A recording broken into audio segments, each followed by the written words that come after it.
Hello students, welcome to College nation.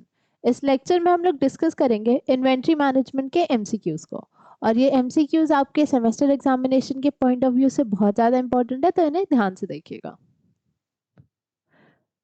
Effective inventory management minimizes the investment in inventory by effectively meeting the। अब अगर हम effective inventory management कर रहे हैं तो वो हमारा इन्वेस्टमेंट को मिनिमाइज करता है। हमारे इन्वेंट्री में हम जितना इन्वेस्टमेंट कर रहे हैं उसको मिनिमाइज करता है by effectively meeting the functional requirement. ठीक है, हमारी फंक्शनल रिक्वायरमेंट को इफेक्टिवली मीट करके हमारे इन्वेंट्री में जितना इन्वेस्टमेंट हो रहा है उसको मिनिमाइज करता है। To achieve dash in purchasing and transportation, goods may be purchased in larger quantities than the actual demand. ठीक है, तो हम क्या अचीव करने के लिए बेसिकली जो हमारे गुड्स हैं, रॉ मटेरियल है, उसको बल्क में परचेज करेंगे। ठीक है, लार्जर क्वांटिटीज में देन द एक्चुअल डिमांड, तो कॉस्ट इफेक्टिव होने के लिए। अब अगर हम बहुत सारा रॉ मटेरियल एक साथ ऑर्डर कर ले तो हमारा ट्रांसपोर्टेशन का कॉस्ट बचेगा। एक बार में हमारे पास बहुत सारा रॉ मटेरियल आ जाएगा और फिर धीरे धीरे यूज करके उसको हम प्रोडक्शन कर सकते हैं।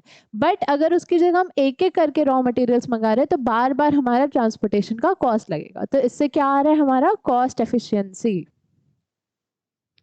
A company that maintains a sufficient safety margin by having extra inventory against certain situation is termed as। अब एक ऐसी कंपनी है जो कि एक सफिशिएंट सेफ्टी मार्जिन मेंटेन करके चल रही है।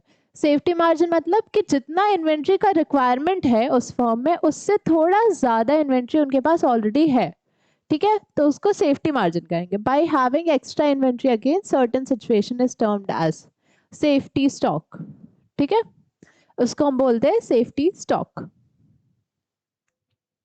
Which among the following cost is the expense of storing inventory for a specified period of time?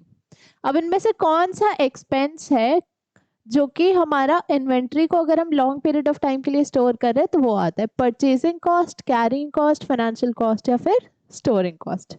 तो इसका करेक्ट आंसर है कैरिंग कॉस्ट। ठीक है, which of the following is not an inventory? अब इनमें से कौन सी ऐसी चीज है जो कि इन्वेंट्री नहीं है? Machines, raw material, finish products या फिर कंज्यूमेबल टूल्स। तो इसका करेक्ट आंसर है ए, मशीन्स। मशीन्स हमारा इन्वेंट्री नहीं है, मशीन्स हमारा फिक्स्ड एसेट का पार्ट है। ठीक है, इन्वेंट्री हमारा रॉ मटेरियल है। ठीक है, जो भी रॉ मटेरियल परचेज करे प्रोडक्शन के लिए वो, कंज्यूमेबल टूल्स भी हैं और फिनिश प्रोडक्ट्स भी हमारे इन्वेंट्री का ही पार्ट है। The following classes of cost are usually involved in inventory decision except। अब इनमें से कौन कौन सा कॉस्ट है जो कि इन्वेंट्री डिसीजन में होता है except cost of ordering, cost of shortage, carrying cost या फिर मशीनिंग कॉस्ट। तो इसका करेक्ट आंसर है D, machining cost. Activities related to coordinating, controlling and planning activities of flow of inventory are classified as। अब ऐसी activities जिसमें क्या हो रहा है, कोऑर्डिनेटिंग, कंट्रोलिंग और प्लानिंग एक्टिविटीज, किसका? फ्लो ऑफ इन्वेंट्री का। तो इसको हम क्या कहते हैं? Inventory management. ठीक है, ये हमारा बेसिकली इन्वेंट्री मैनेजमेंट का डेफिनेशन दिया हुआ है। ठीक है, क्या होता है? Activities related to coordinating, controlling and planning activities of the flow of inventory। Buying of annual requirements of an item during its season is called।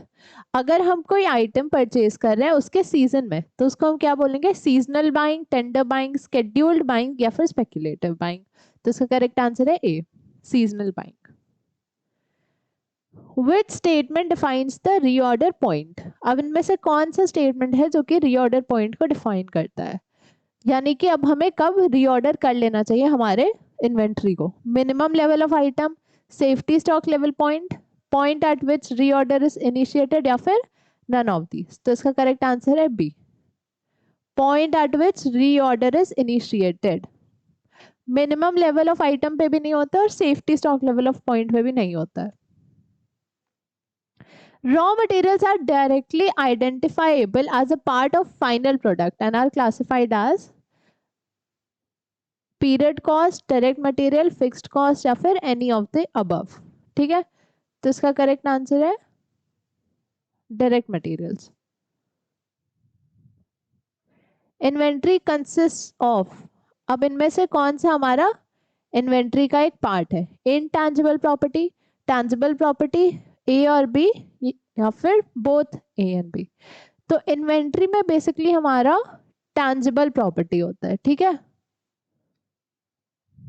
ऐसे सारे चीजें जिसे हम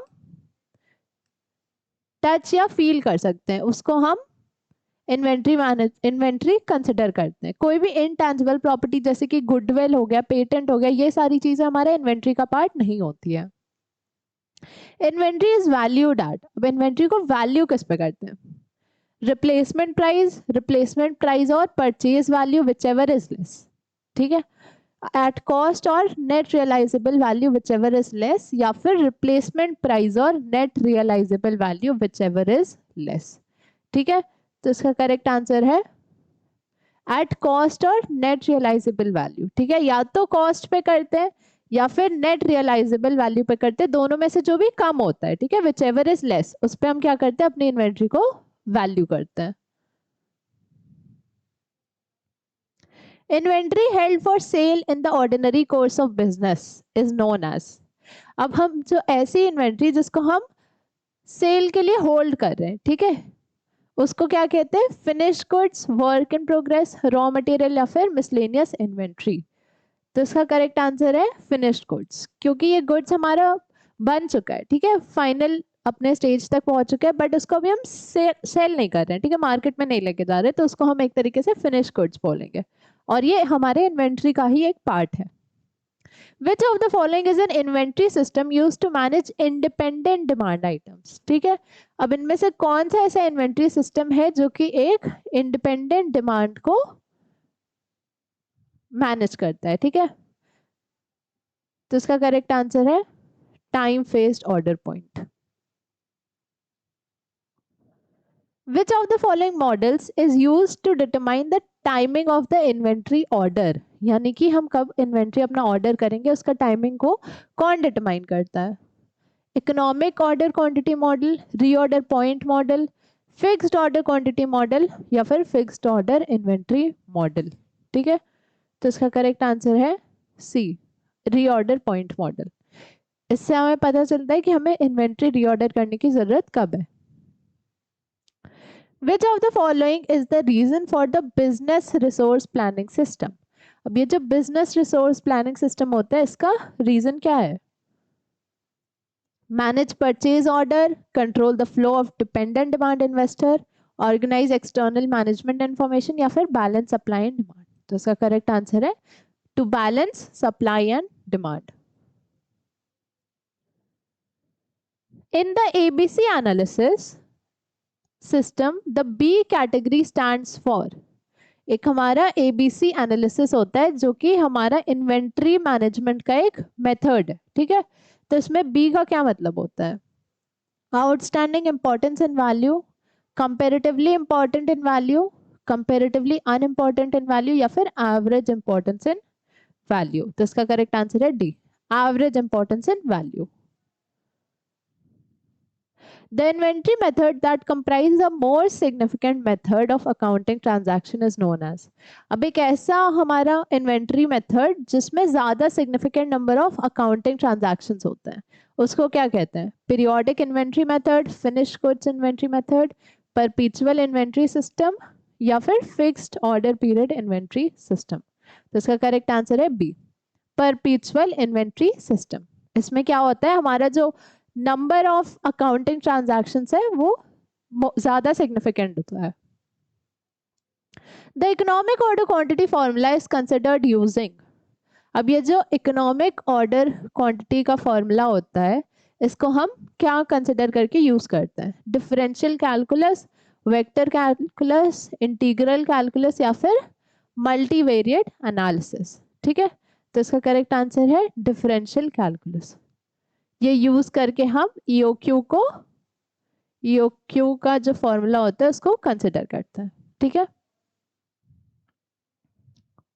Below is a quantity of a particular item ordered from the supplier and issued as a standard quantity of the production process. ठीक है, safety stock, standard deviation, lot size या फिर inventory control. तो इसका करेक्ट आंसर है lot size.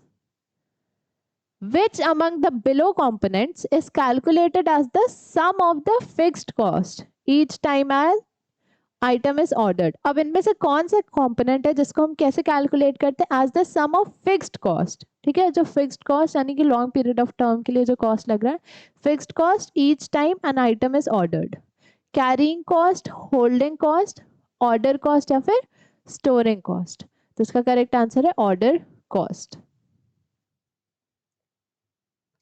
The price reductions offered to client for large orders to encourage them to purchase large quantities is known as। अब जो भी seller होता है वो हमेशा जो बायर होता है उसको ऑफर्स देता है कि वो लार्ज क्वांटिटी में कोई भी सामान परचेज करे, इससे सेलर को भी बेनिफिट मिलता है और बायर को भी। ठीक है, तो जब बायर को बेनिफिट मिलता है उसको क्या कहते हैं? Freebies, normal discount, quantity discount या फिर प्रीमियम्स। तो इसका करेक्ट आंसर है क्वांटिटी डिस्काउंट। ठीक है, जब भी बल्क में परचेज हो रहा है तो उस पर हम एक तरीके का क्वांटिटी डिस्काउंट प्रोवाइड करते हैं। Which of the following is the rate of net profit to net sales? ठीक है, क्या पूछ रहा है? Net profit upon net sales, इस रेशियो को हम क्या कहते हैं? तो इसका करेक्ट आंसर है नेट प्रॉफिट रेशियो। ठीक है, by knowing this a company would see the cost of items that have to be refilled or added to inventory। अब क्या जानने के बाद एक जो कंपनी है उसको लगेगा कि जो कॉस्ट ऑफ आइटम है वो उसको रिफिल कराने की जरूरत है। Selling cost, replenishment cost, buying cost या फिर डिफरेंशियल कॉस्ट। तो इसका करेक्ट आंसर है replenishment cost. Under the inventory, under of inventory valuation, the historical cost of inventory is estimated by calculating at selling price and then deducting an amount equal to the estimated gross margin of profit on such stock। ठीक है, मतलब ये basically method पूछ रहा है जिसमें कि हम क्या करते हैं? हिस्टोरिकल कॉस्ट ऑफ इन्वेंट्री को एस्टिमेट करते हैं। ठीक है, हमारे इन्वेंट्री का हिस्टोरिकल कॉस्ट कैसे? By calculating the selling price and then deducting an amount equal to the estimated gross margin profit. ठीक है, तो ये हम किस मेथड के अंदर करते हैं? तो इसका करेक्ट आंसर है C, adjusted selling price method.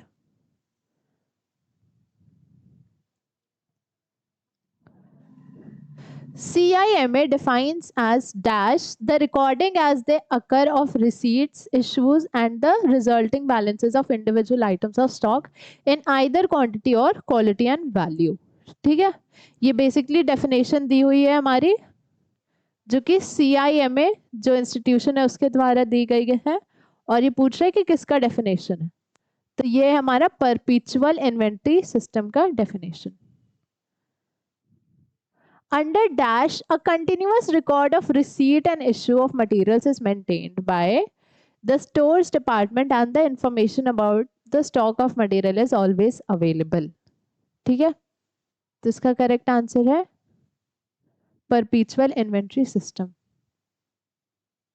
तो स्टूडेंट्स, अगर आप अपने सेमेस्टर एग्जाम की प्रिपरेशन को और बेटर करना चाहते हैं तो आप हमारे कॉमर्स नेशन के कोर्स को परचेज कर सकते हैं हमारे कॉलेज नेशन के ऐप पे जाकर के, और वहाँ पे आपको सारे रिकॉर्डेड लेक्चर्स प्रोवाइड होंगे, सारे नोट्स होंगे, चैप्टर वाइज और सब्जेक्ट वाइज MCQs होंगे, और ये सब सिर्फ और सिर्फ 499 में।